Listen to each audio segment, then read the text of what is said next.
In Hollywood, there is a golden rule. You do not bite the hand that feeds you. If a studio pays you $20 million to be the face of a franchise, you smile.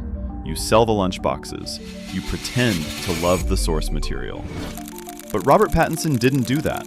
While he was starring in Twilight, the franchise that made him the most famous man on Earth, he wasn't just indifferent. He was actively hostile. He called the character of Edward Cullen a psychopath. He fought with producers until they threatened to fire him. He lied to the press just to see if they would print it. Everyone thought he was ungrateful. They thought he was a pretty boy having a meltdown. But Robert Pattinson wasn't losing his mind. He was executing a strategy. He didn't just walk away from the spotlight, he set it on fire. And for the next decade, he would drag his career through the darkest, strangest corners of cinema, making choices so chaotic that it looked like he was ruining his life on purpose. But he wasn't running away. He was preparing.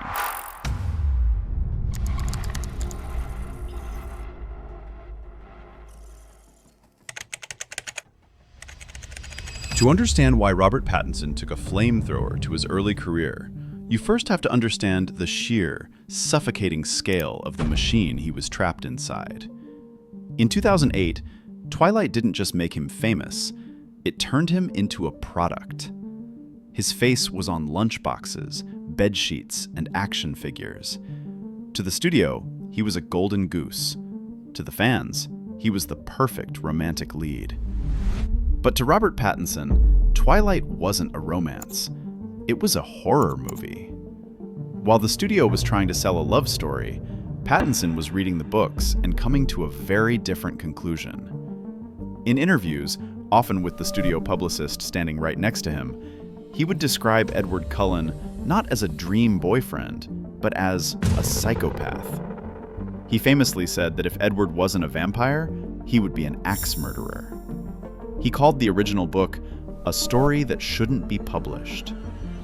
This wasn't just a bit of British self-deprecation. He was actively fighting the character. The conflict got so bad on set that his agents had to fly in for an emergency intervention. The producers were furious because Pattinson was playing Edward as depressed, suicidal, and manic. They told him flat out, "If you don't start smiling, you're fired today." Most actors would have folded. Pattinson didn't. Instead of smiling, he reportedly went back to the book, highlighted every single time the author described Edward frowning, and handed it to the director. He kept his job, but the damage was done. By the time the franchise ended in 2012, the world saw him as a sparkly, brooding teen idol with zero range. He was rich, he was famous, and artistically, he was dead. The industry expected him to cash in. They expected him to do a romantic comedy, or maybe a Marvel movie. They expected him to stay in his lane. But Pattinson didn't want to stay in his lane. He wanted to crash the car.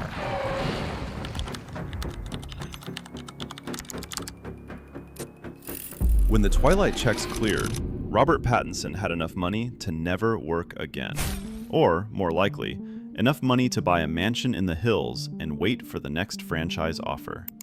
Instead, he moved into an empty house and slept on an inflatable boat in his living room for 6 months. This isn't an urban legend. He confirmed it in an interview years later. Despite being a multi-millionaire, he lived like a transient. It was the first sign that he had no interest in the lifestyle he was supposed to be leading. And then, he started picking the movies. His agents likely had a stack of scripts for charming boyfriend roles. Pattinson ignored them all and chased down David Cronenberg, the king of body horror and psychological unease. He signed on for Cosmopolis, a movie that is cold, alienating, and features Pattinson getting a prostate exam in the back of a limo. It was a deliberate middle finger to the teen demographic. He wasn't trying to court his fan base, he was trying to lose them. Then came The Rover in 2014. If Cosmopolis was cold, The Rover was filthy. Pattinson played a slow-witted, twitchy, dirt-caked criminal with rotted teeth. He mumbled his lines so incoherently that some critics needed subtitles. Watching the film, you can see the strategy at work. He is physically exorcising Edward Cullen from his body. He hunches his shoulders, he ticks, he stutters. He made himself repulsive. The industry didn't know what to make of it. The Rover didn't make money. Cosmopolis didn't make money. By traditional metrics, his career was tanking. But Pattinson didn't care about the box office. He was playing a different game. He knew that to be taken seriously as an actor, he first had to destroy his value as a movie star. He had to make himself uncastable as a heartthrob. And once he had successfully burned that bridge, he was ready to get truly unhinged.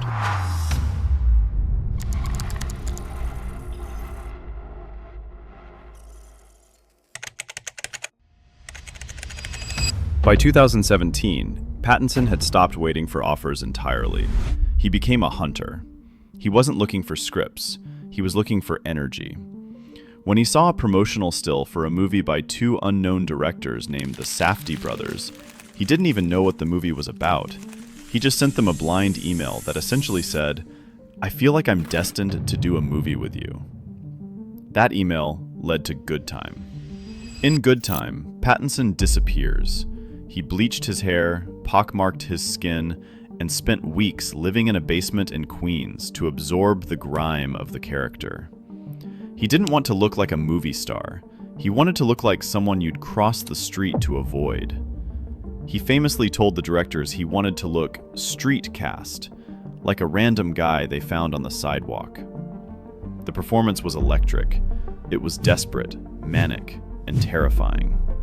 For the first time, critics weren't talking about his cheekbones, they were talking about his anxiety.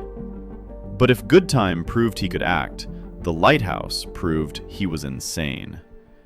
Teaming up with Robert Eggers and Willem Dafoe, Pattinson treated the set like a psychological experiment. He didn't use traditional method acting. He used chaos.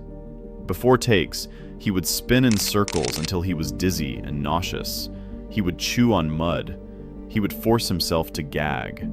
He even admitted to wetting his pants on set to feel the physical discomfort of the character. Willem Dafoe, a veteran of intense cinema, was reportedly baffled. He liked to rehearse. Pattinson refused, preferring to throw himself into scenes unconscious and feral. And then there were the interviews. Pattinson realized that the press tour is just another performance, so he started treating it like improv comedy. He told the Today Show he watched a clown die in a car explosion. A lie. He told GQ he was inventing a handheld pasta snack called Piccolini Cuscino and proceeded to blow up a microwave in the middle of the interview. He wasn't just sabotaging his heartthrob image anymore, he was mocking the entire celebrity ecosystem. He became the unpredictable weirdo of the indie circuit. He had achieved his goal. Edward Cullen was dead. In his place was one of the most exciting, dangerous actors working in cinema. And that's exactly when Hollywood came crawling back.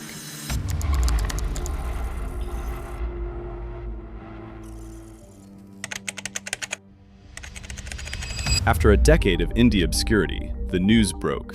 Robert Pattinson was the new Batman. The internet reacted exactly as you'd expect. Team Edward memes flooded Twitter. Petitions were signed, demanding he be fired. To the casual viewer, it looked like a cash grab, the indie darling finally selling out to get back on the A-list. But Pattinson hadn't changed. The role had. When his agents asked him why, after years of avoiding franchises, he wanted to play a superhero, his answer was telling. He didn't want to play a hero. He said, "He's a freak." Pattinson didn't view Bruce Wayne as a playboy philanthropist. He viewed him as a weirdo, a rich recluse who dresses up like a bat to beat up poor people in alleyways. It was exactly the kind of disturbed, obsessive character he had been playing in Good Time and The Lighthouse, just with a bigger budget. And when The Batman was released in 2022, that's exactly what we got. He didn't bulk up into a steroid monster like previous actors. He looked pale, sickly, and bruised. He didn't play Bruce Wayne as a charming billionaire. He played him like a grunge recluse, listening to Nirvana in the dark, looking uncomfortable in his own skin. It was a performance that merged his two worlds. He brought the scale of a blockbuster, but he kept the chaotic, uncomfortable energy of his indie work. The same critics who had laughed at him in 2008 were now calling him the best Batman since Christian Bale. He hadn't sold out. He had forced the blockbuster machine to meet him on his terms.